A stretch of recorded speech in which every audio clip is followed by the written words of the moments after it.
Hi friends, welcome to VK digital works YouTube channel. Friends, ಈಗ ನೀವು demo video ನೋಡಿದ್ರಲ್ಲ, ಆ ರೀತಿ ಆ್ಯಟಿಟ್ಯೂಡ್ ವಿಡಿಯೋನ ನೀವು ತುಂಬ ಈಸಿಯಾಗಿ ನೀವು ಎಡಿಟ್ನ ಮಾಡ್ಕೋಬೋದು ಫ್ರೆಂಡ್ಸ್. ಈ ರೀತಿ ಎಡಿಟ್ ಮಾಡೋಕ್ಕೆ ತುಂಬ ಪ್ರೋಸೆಸ್ ಏನಿರಲ್ಲ. ಬ್ಯಾಕ್ಗ್ರೌಂಡ್ ರಿಮೂವ್ ಮಾಡ್ಕೊಂಡು ಒಂದು 3 ಫೋಟೋಸ್ ಇದ್ದರೆ ಸಾಕು, ನೀವು ಈ ವಿಡಿಯೋನ ಎಡಿಟ್ನ ಮಾಡ್ಕೋಬೋದು ಫ್ರೆಂಡ್ಸ್. ನಾನು ಡಿಸ್ಕ್ರಿಪ್ಷನಲ್ಲಿ ಲಿಂಕ್ನ ಕೊಟ್ಟಿರ್ತೀನಿ. ಅಲ್ಲಿಂದ ನೀವು ಪ್ರೆಸೆಟ್ನ ಅಲೈಟ್ ಮೋಷನ್ಗೆ ಇಂಪೋರ್ಟ್ನ ಮಾಡ್ಕೊಂಡ್ಮೇಲೆ ಈ ರೀತಿ ಇಂಟರ್ಫೇಸ್ ಬರುತ್ತೆ. ಇಲ್ಲಿ ನಿಮಗೆ ಕ್ಯಾಮ್ರಾನ ಆನ್ ಮಾಡ್ಕೊಳ್ಳಿ ಫ್ರೆಂಡ್ಸ್. ಕ್ಯಾಮ್ರಾ ಆನ್ ಮಾಡ್ಕೊಂಡ್ಮೇಲೆ ಈ ರೀತಿ ಬರುತ್ತೆ. ಸ್ವಲ್ಪ ಮೂವ್ ಮಾಡಿದ್ರೆ ಇಲ್ಲಿ ನಿಮಗೆ ಒಂದು ಫೋಟೋ ಲೇಯರ್ ಕಾಣಿಸುತ್ತೆ, ಒಂದು PNG ಫೋಟೋ ಲೇಯರ್ ಕಾಣಿಸುತ್ತೆ. ಆ ಲೇಯರ್ ಮೇಲೆ ಕ್ಲಿಕ್ ಮಾಡ್ಕೊಳ್ಳಿ.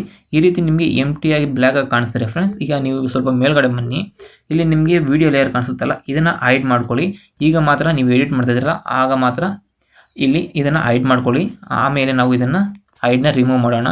ಈಗ ನೀವು ಫೋಟೋ ಲೇಯರ್ ಮೇಲೆ ಕ್ಲಿಕ್ ಮಾಡ್ಕೊಳ್ಳಿ. ಕಲರ್ ಆ್ಯಂಡ್ ಫಿಲ್ ಮೇಲೆ ಕ್ಲಿಕ್ ಮಾಡಿ, ಮೀಡಿಯಾ ಐಕಾನ್ ಮೇಲೆ ಕ್ಲಿಕ್ ಮಾಡಿಕೊಂಡು ಇಲ್ಲಿ ಒಂದು ಫೋಟೋನ ಸೆಲೆಕ್ಟ್ ಮಾಡ್ಕೊಳ್ಳಿ. ಎಕ್ಸಾಂಪಲ್ಗೆ ನಾನು ಇಲ್ಲಿ ಒಂದು ಫೋಟೋನ ಸೆಲೆಕ್ಟ್ ಮಾಡಿಕೊಂಡು ಪ್ಲಸ್ ಐಕಾನ್ ಮೇಲೆ ಕ್ಲಿಕ್ ಮಾಡ್ತೀನಿ. ಈ ರೀತಿ ಹ್ಯಾಡ್ ಆಗುತ್ತೆ. ಇಲ್ಲಿ ಮೂವ್ ಟ್ರಾನ್ಸ್ಫಾರ್ಮ್ ಮೇಲೆ ಕ್ಲಿಕ್ ಮಾಡ್ತೀನಿ.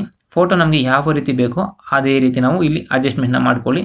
ಯಾವ ರೀತಿ ಬೇಕಾದರೆ ನೀವು ಅಡ್ಜಸ್ಟ್ಮೆಂಟ್ನ ಮಾಡ್ಕೋಬೋದು. ಈ ರೀತಿ ಆ್ಯಡ್ ಮಾಡಿಕೊಂಡ್ರೆ ಆಟೋಮೆಟಿಕ್ಲಿ ಎಲ್ಲ ಎಫೆಕ್ಟ್ ಇಲ್ಲಿ ಹ್ಯಾಡ್ ಆಗೋಗುತ್ತೆ. ಮತ್ತು ಸ್ವಲ್ಪ ಮೇಲ್ಗಡೆ ಬನ್ನಿ.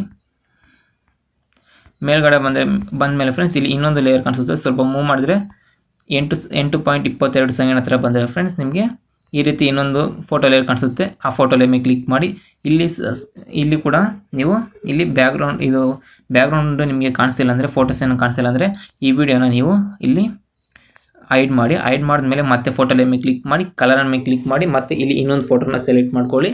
ಸೆಲೆಕ್ಟ್ ಮಾಡ್ಕೊಂಡ್ಮೇಲೆ ಈ ರೀತಿ ಫೋಟೋ ಇಲ್ಲಿ ಹ್ಯಾಡ್ ಆಗುತ್ತೆ. ಮಾನಿಟರ್ಸ್ ಮೇಲೆ ಕ್ಲಿಕ್ ಮಾಡಿ ನಿಮಗೆ ಫೋಟೋ ಯಾವ ರೀತಿ ಬೇಕಾದ್ರೂ ಅಡ್ಜಸ್ಟ್ಮೆಂಟ್ನ ಮಾಡ್ಕೊಳ್ಳಿ. ಅಡ್ಜಸ್ಟ್ಮೆಂಟ್ನ ಮಾಡ್ಕೊಂಡ್ಮೇಲೆ ಮತ್ತೆ ನೀವು ಸ್ವಲ್ಪ ಈ ರೀತಿ ಮೂವ್ ಮಾಡಿ 15.16 ಸೆಕೆಂಡ್ ಹತ್ರ ಬಂದಮೇಲೆ ಇಲ್ಲಿ ಇನ್ನೊಂದು ಫೋಟೋ ಇರುತ್ತೆ ಫ್ರೆಂಡ್ಸ್. ಈ ರೀತಿ ಒಂದು ಫೋಟೋ ಇರುತ್ತೆ.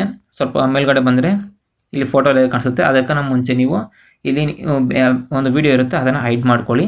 ಹೈಡ್ ಮಾಡ್ಕೊಂಡ್ಮೇಲೆ ಫೋಟೋ ಲೇಯರ್ ಮೇಲೆ ಕ್ಲಿಕ್ ಮಾಡಿ, ಕಲರ್ ಆ್ಯಂಡ್ ಫಿಲ್ ಮೇಲೆ ಕ್ಲಿಕ್ ಮಾಡಿ, ಇಲ್ಲಿ ಒಂದು ಫೋಟೋನ ಸೆಲೆಕ್ಟ್ನ ಮಾಡ್ಕೊಳ್ಳಿ. ಎಕ್ಸಾಂಪಲ್ಗೆ ನಾನು ಈ ರೀತಿ ಒಂದು ಫೋಟೋನ ಸೆಲೆಕ್ಟ್ ಮಾಡ್ಕೊಂಡಿದ್ದೀನಿ. ಮಾನಿಟರ್ಸ್ ಮೇಲೆ ಕ್ಲಿಕ್ ಮಾಡಿ ಈ ಫೋಟೋನ ಅಡ್ಜಸ್ಟ್ಮೆಂಟ್ನ ಮಾಡ್ಕೊತೀನಿ. ಅಡ್ಜಸ್ಟ್ ಮಾಡ್ಕೊಂಡ್ಮೇಲೆ ಈಗ ನಿಮಗೆ ಇಲ್ಲಿ ಫೋಟೋ ಹಿಂದ್ಗಡೆ ನೋಡಿದ್ರೆ ನೀವು ಇಲ್ಲಿ ದರ್ಶನ್ ಅಂತ ಒಂದು ಹೆಸರು ಬರುತ್ತೆ. ಇಲ್ಲಿ ನೀವು ನಿಮ್ಮ ಹೆಸರನ್ನ ಆ್ಯಡ್ ಮಾಡ್ಕೋಬೇಕಾಗುತ್ತೆ. ಇಲ್ಲಿ ಟೆಕ್ಸ್ಟ್ ಲೇಯರ್ ಕಾಣಿಸುತ್ತಲ್ಲ, ಅದ್ರ ಮೇಲೆ ಕ್ಲಿಕ್ ಮಾಡಿ ಎಡಿಟ್ ಟೆಕ್ಸ್ಟ್ ಮೇಲೆ ಕ್ಲಿಕ್ ಮಾಡ್ಕೊಂಡು ಇಲ್ಲಿ ದರ್ಶನ್ ಅಂತ ಇರುತ್ತೆ, ಇದನ್ನು ರಿಮೂವ್ ಮಾಡ್ಕೊಳ್ಳಿ. ರಿಮೂವ್ ಮಾಡ್ಕೊಂಡ್ಮೇಲೆ ಇಲ್ಲಿ ನಿಮ್ಮ ಹೆಸರನ್ನ ಆ್ಯಡ್ ಮಾಡ್ಕೊಳ್ಳಿ. ಈಗ ಎಕ್ಸಾಂಪಲ್ಗೆ ನಾನು ಇಲ್ಲಿ ಸುದೀಪ್ ಅಂತ ಕೊಟ್ಟಿದ ತಕ್ಷಣ ಈ ರೀತಿ ಆ್ಯಡ್ ಆಗೋಗುತ್ತೆ ನೋಡಿ ಫ್ರೆಂಡ್ಸ್. ಈ ರೀತಿ ತುಂಬ ಸಿಂಪಲಾಗಿರುತ್ತೆ. ಈ ರೀತಿ ಎಲ್ಲ ಆ್ಯಡ್ ಮಾಡ್ಕೊಳ್ಳಿ. ಸಾಂಗ್ ಕೂಡ ಕೊಟ್ಟಿರ್ತೀನಿ. ಇಲ್ಲಿ ಸಾಂಗ್ ಏನೋ ಬರ್ತಿದ್ರೆ ನಿಮಗೆ ಡಿಸ್ಕ್ರಿಪ್ಷನಲ್ಲಿ ಕೊಟ್ಟಿರ್ತೀನಿ, ಅದನ್ನು ಡೌನ್ಲೋಡ್ ಮಾಡಿಕೊಂಡು ಜಸ್ಟ್ ಇಲ್ಲಿ ಆ್ಯಡ್ ಮಾಡ್ಕೊಳ್ಳಿ. ಆ್ಯಡ್ ಮಾಡಿಕೊಂಡ್ರೆ ವಿಡಿಯೋ ಎಡಿಟಿಂಗ್ ಆಗುತ್ತೆ ಫ್ರೆಂಡ್ಸ್. ಎಲ್ಲ ನಾನು ಎಫೆಕ್ಟ್ಸ್ ಎಲ್ಲ ಆಲ್ರೆಡಿ ಆ್ಯಡ್ ಮಾಡಿದ್ದೀನಿ. ತುಂಬ ಈಸಿಯಾಗಿದೆ.